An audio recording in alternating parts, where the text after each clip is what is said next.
Okay, everything is good. Let me Well, just. I don't see Kenny though. Like, still can't tag him. It's Yeah. pretty interesting. Oh, you still cannot tag him, right? It's mean Yeah. that he has he hasn't joined yet. Oh, I see. I see Edgar. Edgar is here. Like every time No, I see that red color cat-like picture that comes in, and I know Edgar is here. I don't even need to see no, Edgar's news. username or anything. GM Edgar. GM Edgar. Do you know if Kenny is here? Like I can't seem to tag him, and if I can't seem to tag him, that means he's actually not inside our server yet. So Yeah, Maha said she's checking with him. oh, all right, Yeah. sounds good. Sounds good. Okay. How are you, Edgar? Good. How are you guys? Great as well. I think the Universal Staking Summit is coming soon, right? Universal Staking Day and Yes. Staking Summit. Yeah. Yeah. Those Are you are, yeah, excited for there's that? like, I'm so excited to be in Argentina with passionate builders in the ecosystem. Awesome, awesome. I mean, for those of you in the audience, if you guys are in near Argentina, I think you guys should actually head there and pay the team a visit because Universal's Staking Day and Staking Summit is coming really soon and it's gonna be huge, man. Right, Edgar? I believe it's gonna be super huge. Life changing. Life changing. Nice. That's what I like to hear. It's going to be, I mean, it's going to be, I think Argentina, Buenos Aires is the perfect place to have like crypto events because Argentina is a place where crypto was adopted not in a top-down fashion where like you had big institutions or like big companies like building products, but it was like adopted by the people. And I think it's really great to go to a place where like people there, like the average person actually like knows what Bitcoin is. They know how to send a stable coin using a self-custody wallet rather than people in France that just think that Bitcoin is for money laundering or something like that. So yeah, definitely excited for Argentina, and the lineup during the event is going to be really, really, really good. Damn, I'm excited, man. Unfortunately, I can't be there. I'm all the way in Asia. But for those of you who can attend, please do attend it, man. It's gonna be super exciting. And is Manta intern Kenny? That's you, right? If I'm not mistaken. That's me. Hello. Nice, Hi, nice. Can you hear Kenny. me? How are you guys doing? I'm doing all right. I can hear you just fine. Awesome, You're great, great. great. I thought you were anonymous K888. I was like looking for you and like, oh no, I can't find anonymous K888. That actually is me, but I recently, like literally 10 minutes ago, I set up a different Discord profile because my other one was getting too spammed and cluttered. And it's funny because, right after I did that, I had to join this server and I didn't even put two and two together. So here I am with my new identity. Nice. I love the new identity, Manta intern. Thank Okay, you. I think let's get things started. I'm just gonna do a very brief introduction and then I'm gonna pass the mic to Edgar to host the session. Yep. So GM Biotic, everyone here to the 294 of you currently. Very happy to have you guys here with us today. Today we are having Symbiotix Ecosystem Spotlight, and we have Kenny with us, who is the founder of MANTA, as our guest, and also, as always, our beloved Edgar as our host as well. So really excited for this session. I hope you guys will listen very closely to what Kenny is going to share because I believe is going to be there's so much alpha in it. Yeah. So without further ado, Edgar, the mic will be passed on to you, and let's kick this session. Let's start this session. Thank you so much, Symbiotix. Welcome everyone to this new edition of the Discord AMA.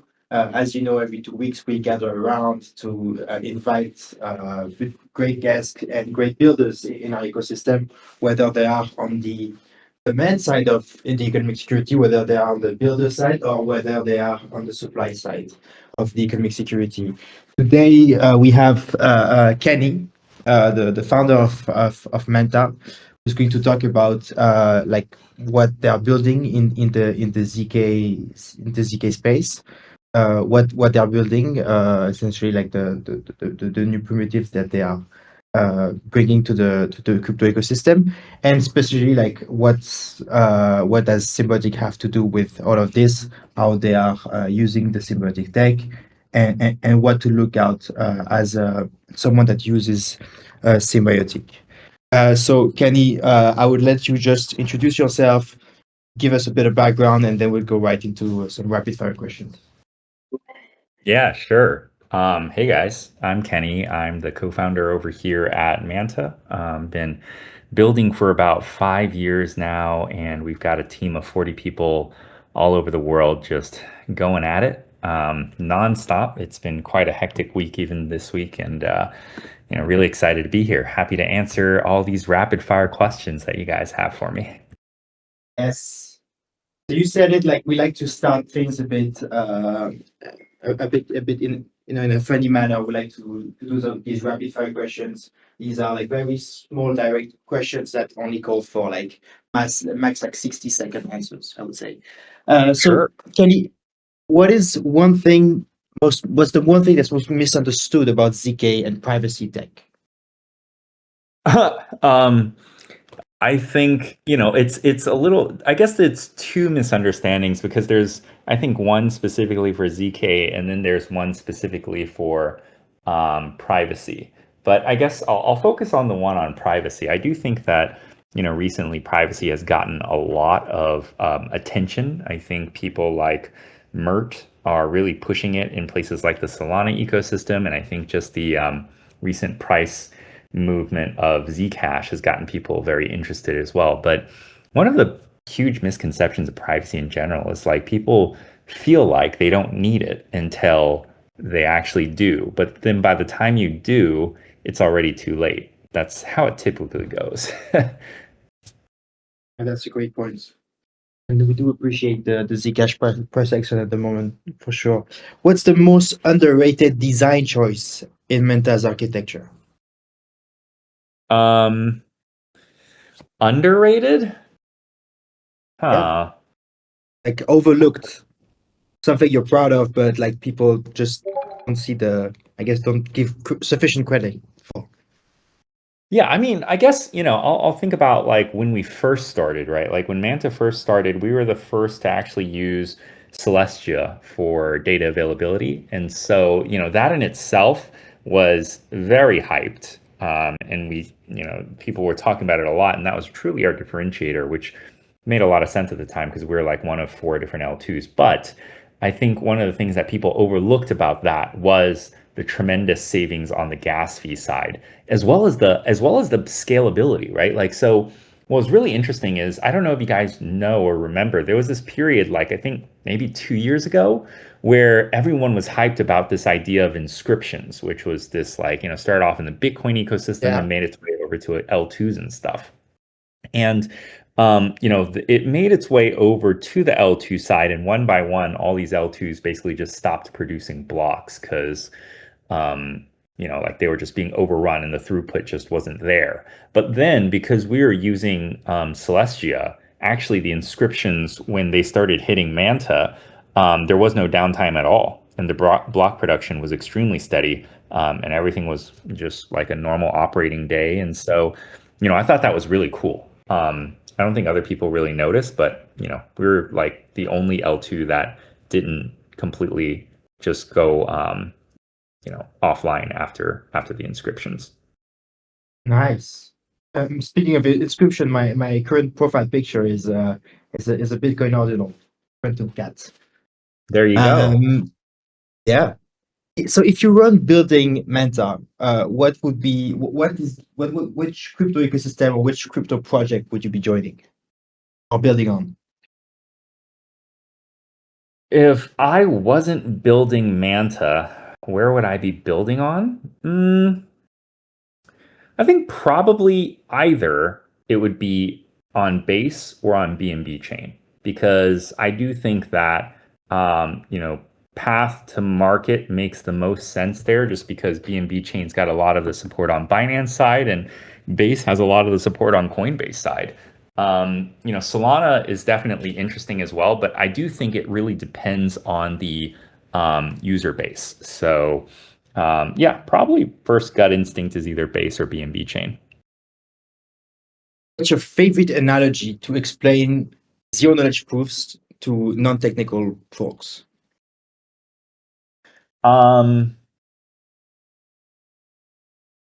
I like to use an example, like a story around a game. And so this game is where I hold a red ball and a blue ball in my hand. And you have to prove to me that you're not blind. And so, I basically take the two balls and put it behind me and shuffle them and then bring them out. And I ask you to point to the red ball. And then you point to the red ball. Okay, 50-50 chance. So I do it again, and you point to the red ball again. All right, and you keep doing that. We keep doing that for 1,000 times. And by the 1,000th time, you've basically proven to me that you are not blind, but I haven't examined your eyeballs, right? So I don't know that you have the genetics for seeing color or not. But over time, through this sort of repeated back and forth game that we played, you've basically proven it to me. So that's kind of like my go-to example of like a zero knowledge proof. And last one for fun, what's the biggest L you've taken on chain? Biggest L in what sense? Because there's many different L's and I have to really sift through them. Fair enough. I mean, whatever you want to talk about. Maybe it's something that impacted you more like emotionally than financially. Maybe it's just like some project that you were really believing on that just didn't succeed and you lost a lot of money. Whatever you want to share. I think I took my biggest L on meme coins, because I'm not by nature a trader. I'm more so. I like to buy and hold, like I started with Bitcoin, got into Ethereum, started picking up other things here and there, but like I basically just buy and rarely ever sell. That's like the exact opposite of the mentality you want for meme coins. Like you've got to know when to sell. And so I guess, like I've round tripped many different meme coins, and even worse than round tripped, right? Just, completely rock bottom to that. Yeah, same here. I think probably like NFTs are the worst performance for me. Perfect. So let's get into like some deeper dive questions. In your opinion, like what is the specific problem that MANTA is solving for developers and users in today's modular ecosystem?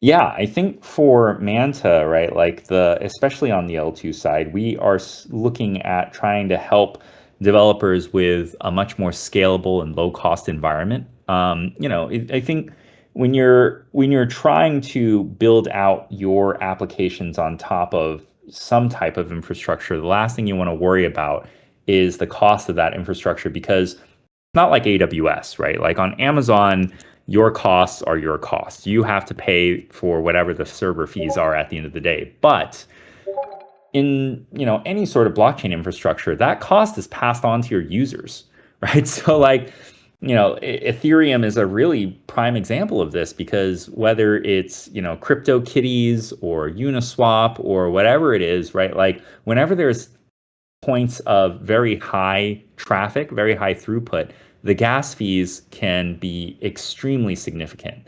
And so, it's not surprising in times of high congestion to see network gas fees of like $300 per transaction. And who's paying for that? It's the end user. And so I think it's very interesting for a developer, because when you're in Web3, now all of a sudden, you also have to worry about the cost that your users might incur in the event of these extremely congested times. And so we set out to build MANTA specifically to eliminate that. And so that's why we adopted technologies like Celestia as one of the, well, not one of the earliest adopter of their tech, specifically to address these challenges. And we built a very unique infrastructure that can do so. Got it. And so talking about infrastructure, like how does MANTA's fast finality layer improves user experience and cross-chain reliability? MANTA's, sorry, what layer? I couldn't hear that part. The fast finality layer. Oh, MANTA's fast finality layer.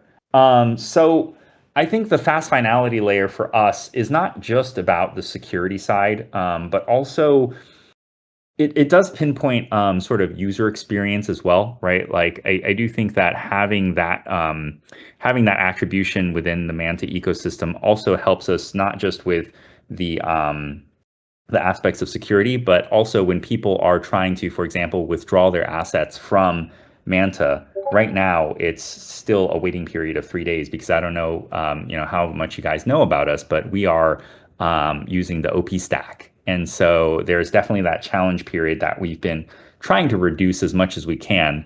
And so having this sort of fast finality has been able to help us with doing that to improve user experience as well. So I think that's been very powerful also.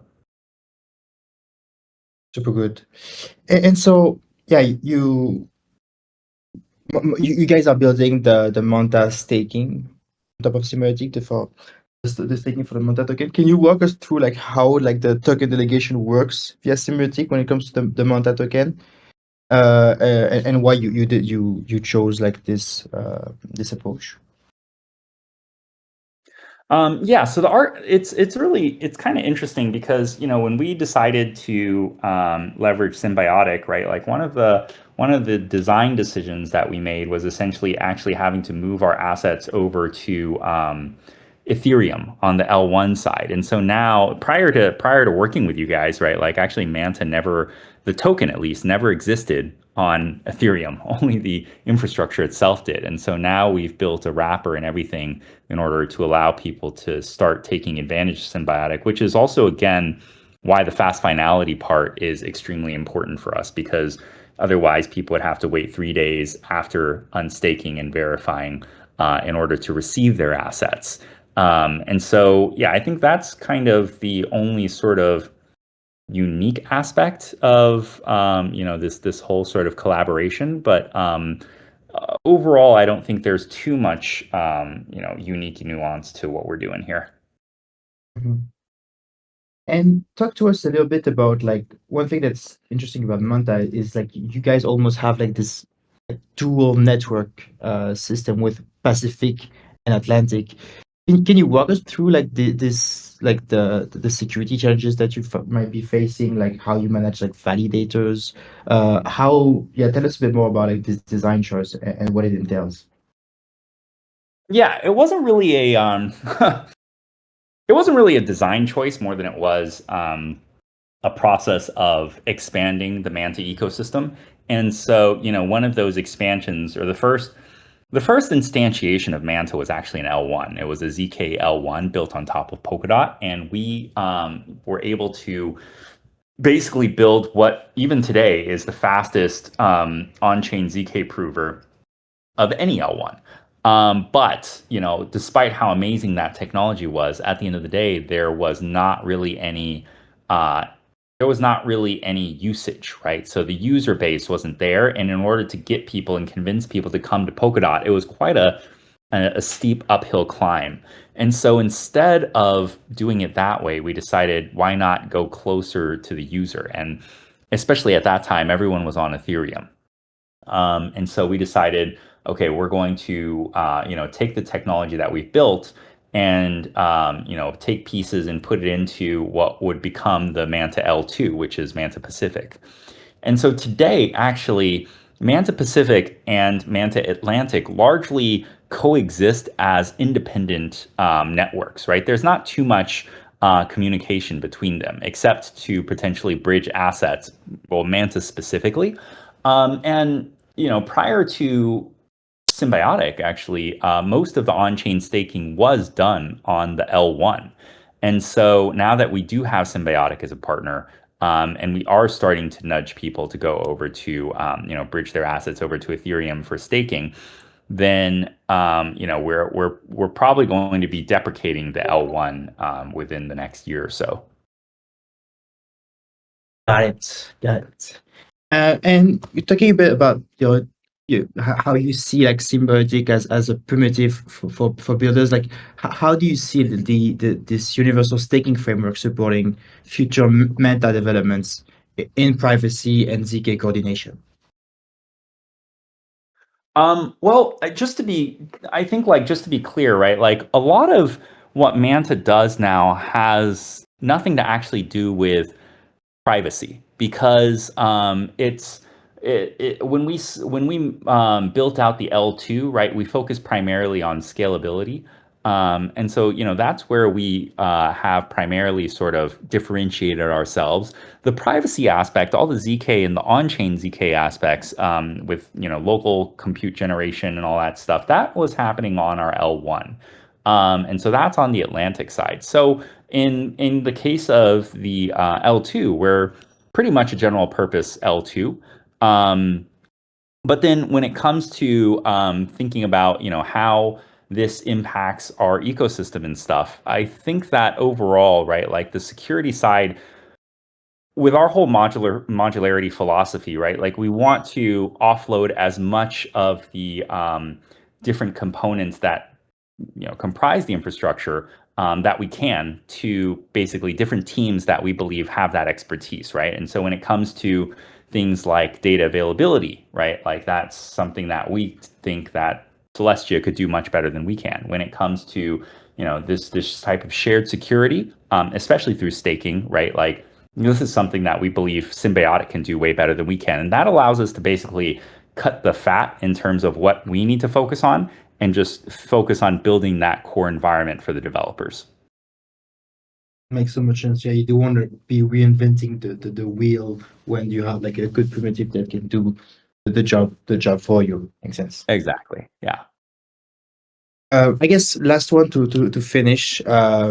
You've been building in the space for a long time. Like, what is your understanding of like the current cycle that we are in, where I guess it's not as easy and straightforward to be building on the tech side of crypto as it is on the like institutional and like financialization side of crypto, where you see like Bitcoin ETFs, you see like digital asset treasuries.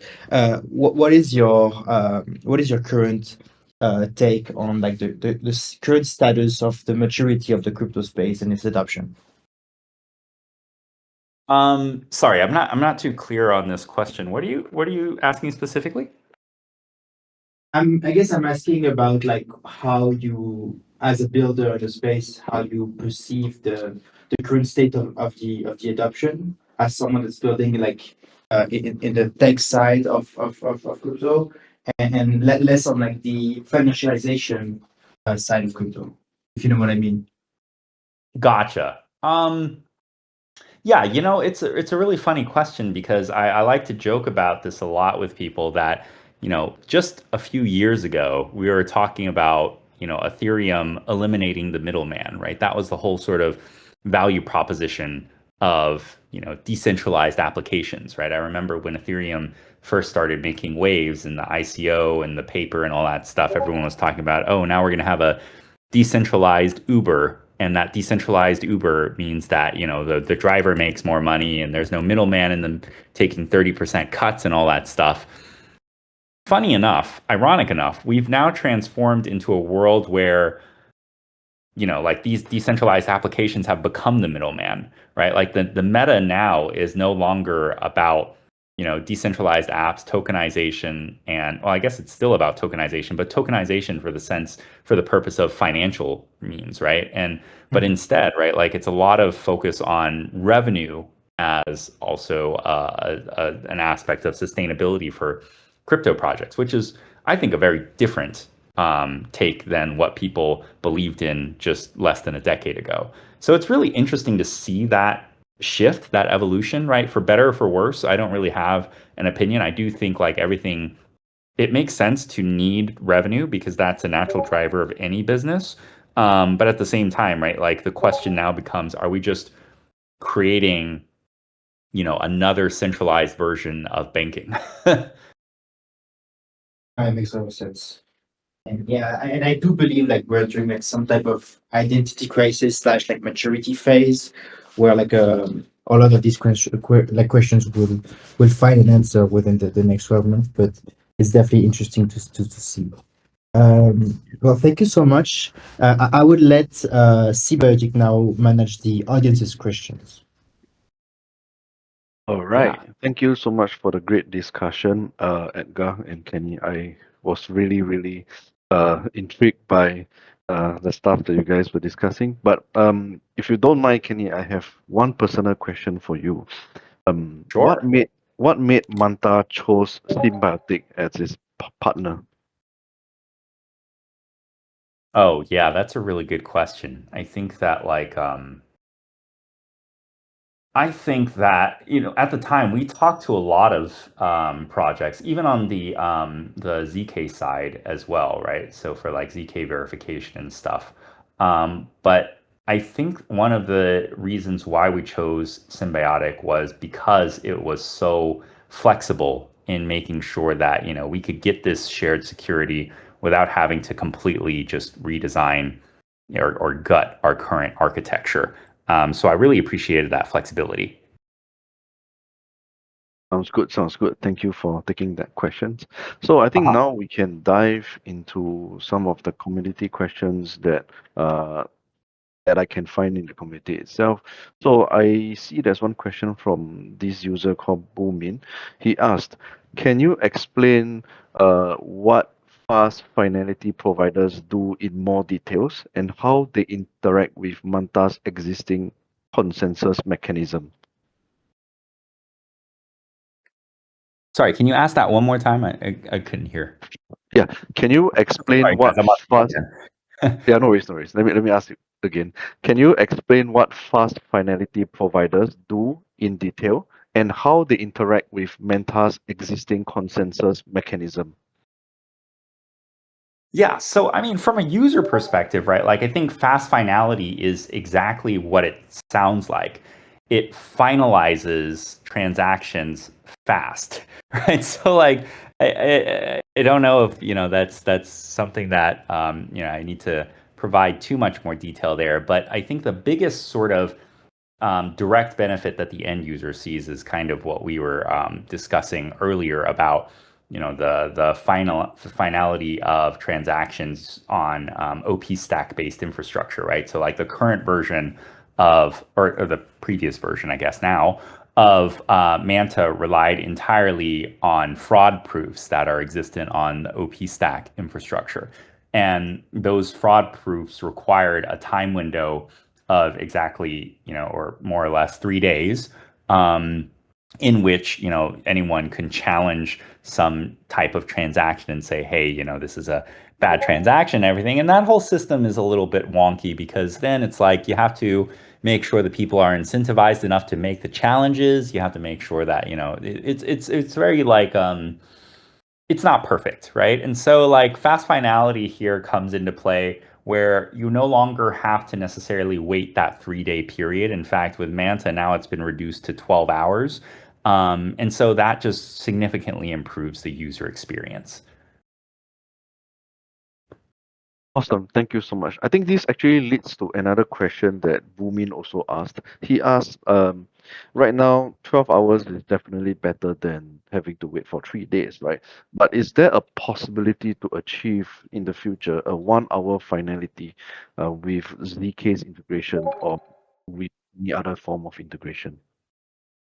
Yeah, I think that's more of a question for Symbiotic than it is for us, right? I mean, we're pretty reliant on Symbiotics architecture now for this fast finality opportunity, right? And I think like with ZK options, there are definitely some I guess some solutions that also offer fast finality. Awesome. Yeah. Thank you so much. I mean, to answer the Edgar. question, Yep. to answer the question, I think with the Symbiotix relay, and what it's doing with like ZK, like signature aggregation, it sounds like it would be like something that would be possible. Awesome. Thank Perfect. you for taking the question, Edgar and Kenny. Thank you both. All right, let's move on to the next question. I hope that answers your question, by the way, Boomin. So let's move on to the next community question, from this guy called JT Men. I think this is a pretty interesting question. So, in an increasingly competitive ZK landscape, how can MANTA network sustain its relevance and adoption as a privacy-focused blockchain, given the regulatory challenges and users' hesitation surrounding privacy applications? Yeah, so I think I mentioned this earlier, but I do want to reiterate that MANTA is not a privacy chain, and so the first instantiation of MANTA on the Polkadot ecosystem, yes, we did build on-chain privacy, but what people know MANTA for mostly is the L2. MANTA Pacific, and that's where we're also working with Symbiotix, and the L2 itself does not offer any specific aspects or components of on-chain privacy. And so it's very much just similar to a general purpose EVM, right? But that being said, doesn't mean that we don't support privacy preserving applications, but we haven't really seen too much in terms of interest there. Awesome. Thank you for taking that question. Jamin, I hope that answers your question as what Kenny has mentioned earlier as well.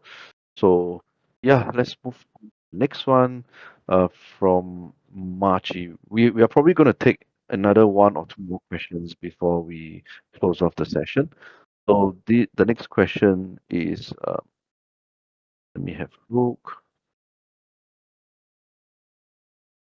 Okay, yeah, from this user called Marchi, he asked, Symbiotic focuses on programmable economic guarantees.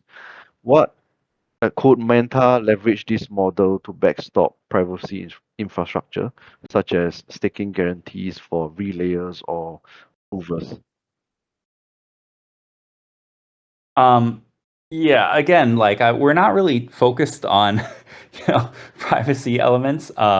And so I do want to, emphasize that. In terms of, how we're using Symbiotic today, definitely it's purely on the infrastructure side. I think that, in the future, we can definitely explore other opportunities as well. Yeah, I realized that there was a lot of questions on the privacy side of things, which is quite interesting, I would say. Okay, I think let's take a last question as well from the same person, Machi. So he mentioned that, Kenny, earlier on you spoke about how Base and BNB chain as strong GTM ecosystems, right? So how do you see MANTA positioning itself differently in terms of adoption and probably institutional integration compared to those ecosystems? Yeah, I think that, when it comes to, Base and BNB chain, they definitely have a very strong competitive advantage with their channels. When it comes to Manta, one of the things that we've been trying to think about is how do we compete in a world of 500 other L2s? How do we compete in a world where most of the concentration of activity is happening on Solana, Base, BNB chain? And so part of our strategy now is not just to simply focus on the infrastructure, but also the application layer. And so we've actually been incubating a lot of these applications as well that have made it to market. Two are live currently, and they're growing pretty significantly. One is called Junk.fun, and that was just released 2 days ago now, maybe actually one day ago. And that one has 15,000 DAUs and has an annualized revenue of around 5.5 million. And so that one's been wildly successful. And then the second one is called Super Fortune, that's been released for about maybe 2 months now. It's the fastest growing and top AI application on top of BNB chain. And it's got about 12,000 daily active users.